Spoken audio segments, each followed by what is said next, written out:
Thanks everyone for coming back for another segment of Michigan Conservative Roundtable. Got Matt to my right. My name is TJ. Please like, share, subscribe. I'd like to thank everyone for your support. Last week, there was a gubernatorial debate in Virginia. This coming November 2nd, there is an election for the next governor of Virginia. And the Democrat candidate is a guy by the name of Terry McAuliffe. And Glenn Youngkin is the Republican candidate. So last week they had a debate. And during the course of the debate, Terry McAuliffe referred to Glenn Youngkin as a Trump wannabe, which irritated me personally, obviously. Yes. And I thought, well, alrighty, even if he is a Trump wannabe, what does that make Terry McAuliffe?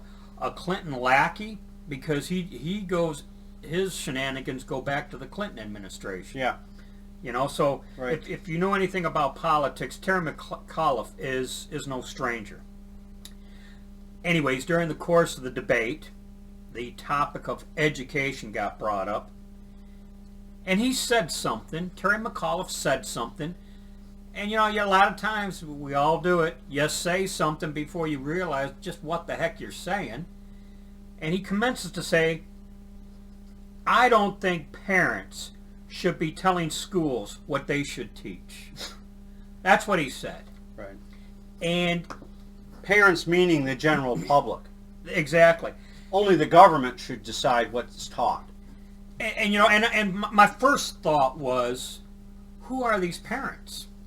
Now I can about guarantee you they're probably in their small thinking mind thinking of the parents in rundown city areas that may not even truly give a rodent's derriere, as I like to say, but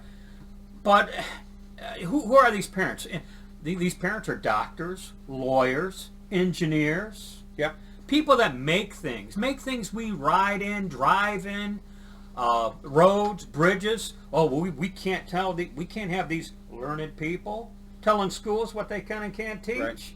Right. Man alive, it just well, he is, I'm sure, in the class of self-imagined intellectuals.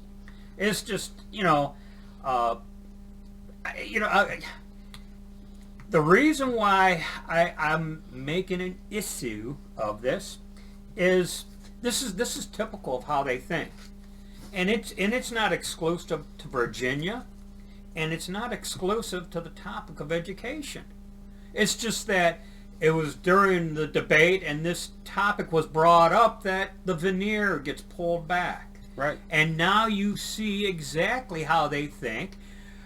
Going to they view us as residents of flyover country. Peasants, serfs, peons, that's how they view us. And we just need to be enlightened by them. Yes, taking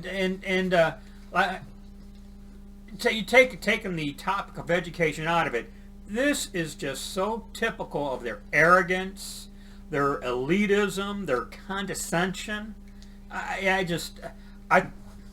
He clearly spoke before he thought. Well, what they're doing is they feel a lot more free under the current, how might I put it, totalitarian state that they are developing. They're feeling a lot more comfortable about saying what they really think of as opposed to what might cause them some problems that they say out loud. He let the inside voice out, is what he did. Yeah. And, it's just, going to the whole you can't touch me DC mentality. Well, it's almost like the aristocracy of England of old. Yeah. They're better than you. They're just better than you. And you need to understand this. Yeah. And you know what? If you're really lucky, we'll let you serve us. Well, aside from the offense of the statement involving education, the bigger picture is the offense of the mindset and their perception of us. Sure. And it doesn't just apply to Virginia. It just doesn't apply to the topic of education. you know, it's the whole country, and it's a myriad of topics, as you like to Yes, say. yes. But anyways, this November, they're having the election in Virginia. They say it's a right now it's a tight race, and Republicans lose tight races. They Plain and generally simple. do, and my suspicion is More somehow electoral anomalies. more electoral anomalies that no one will be interested in via the courts. A close election is a lost election for us. Yes, so they will they will do what they have to, and it'll be like Gavin Newsom in California. He'll win by 67% or some outrageous number, 70%. And this is going to become, in my opinion, my theory, is this is going to become pretty commonplace that Republicans and conservatives and even more conservative Democrats will lose, and they'll lose by landslides to further convince you how much everybody wants this, when it's pretty damn clear when To you talk to further people. convince you of the legitimacy. That how everybody wants this. When you talk to people, you find out nobody wants this. But they're you know, and the situation in Virginia is it's similar to us here in Michigan. The west side of the state, solid Republican.